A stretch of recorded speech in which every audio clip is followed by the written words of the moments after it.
আসসালামু আলাইকুম প্রিয় শ্রোতা, আশা করি আপনারা সবাই ভালো আছেন। আমিও আল্লাহ পাকের অশেষ রহমতে ভালো আছি। প্রিয় শ্রোতা, কিয়ামতের দিন 4টি প্রশ্নের উত্তর না দিয়ে কেউ সামনে অগ্রসর হতে পারবে না। হযরত আবু বারজা আল আসলামী নাজলা বিন ওবায়দা রাদিয়াল্লাহু তাআলা আনহু থেকে বর্ণিত, রাসূলুল্লাহ সাল্লাল্লাহু আলাইহি সাল্লাম ইরশাদ করেছেন, কিয়ামতের দিন বান্দা 4টি প্রশ্নের উত্তর না দেওয়া পর্যন্ত 2 পা সরাতে পারবে না। 1. কোন কাজে জীবন ব্যয় করেছ? 2. এলেম অনুসারে কেমন আমল করেছ? 3. কোন খাত থেকে সম্পদ উপার্জন করেছ এবং কোথায় তা ব্যয় করেছ? 4. নিজের যৌবনকে কোন কাজে বরাদ্দ করেছ? সুনানে তিরমিজি হাদিস 2417। উল্লেখিত হাদিসে রাসূলুল্লাহ সাল্লাল্লাহু আলাইহি সাল্লাম এমন 4টি বিষয়ে উল্লেখ করেছেন যার উত্তর দেওয়া ছাড়া কেউ পরকালে মুক্তি পাবে না। আর এই 4টি বিষয়ে উত্তর দেওয়া মানুষের জন্য তখনই সহজ হবে যখন সে পৃথিবীতে সব বিষয়ে সচেতন থাকবে। ইসলাম মানুষকে সবসময় আত্মজিজ্ঞাসা করার নির্দেশ দিয়েছেন। মানুষ নিজের হিসাব নিজে করবে বলে আল্লাহর নির্দেশনা মতে চলা সহজ হবে এবং কিয়ামতের দিন তার জিজ্ঞাসাও সহজ হবে।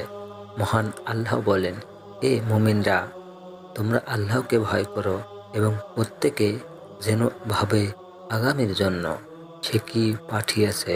তোমরা আল্লাহকে ভয় করো, তোমরা যা করছো আল্লাহ সে সম্পর্কে অবগত। সূরা হাশর আয়াত 18। আল্লামা ইবনে কাসির রাহমাতুল্লাহ আলাইহি এই আয়াতের ব্যাখ্যায় বলেন, তোমাদের হিসাব গ্রহণের আগে তোমরা নিজেদের হিসাব নাও। পরকালের জন্য তোমরা কি কি প্রস্তুত করেছো? মহান রবের কাছে উপস্থাপনের জন্য কি কি ভালো কাজ করেছো? তোমরা তা যাচাই বাছাই করো। পৃথিবীতে নিজের হিসাব নেওয়াকে বিজ্ঞতার পরিচায়ক বলে আখ্যায়িত করা হয়েছে। সাদ্দাদ বিন আউস রাদিয়াল্লাহু তাআলা আনহু থেকে বর্ণিত, রাসূলুল্লাহ সাল্লাল্লাহু আলাইহি সাল্লাম বলেছেন, ওই ব্যক্তি বুদ্ধিমান যে ব্যক্তি নিজের হিসাব নেয় এবং মৃত্যুর পরবর্তী জীবনের জন্য আমল করে। ওই ব্যক্তি ব্যর্থ যে নিজের প্রবৃত্তির অনুসরণ করে এবং আল্লাহর কাছে আশা করে বসে থাকে। তিরমিজি হাদিস 2459। আখিরাতে চিরস্থায়ী সুখ শান্তির জন্য দুনিয়ায় নিজের হিসাব নেওয়ার জরুরি।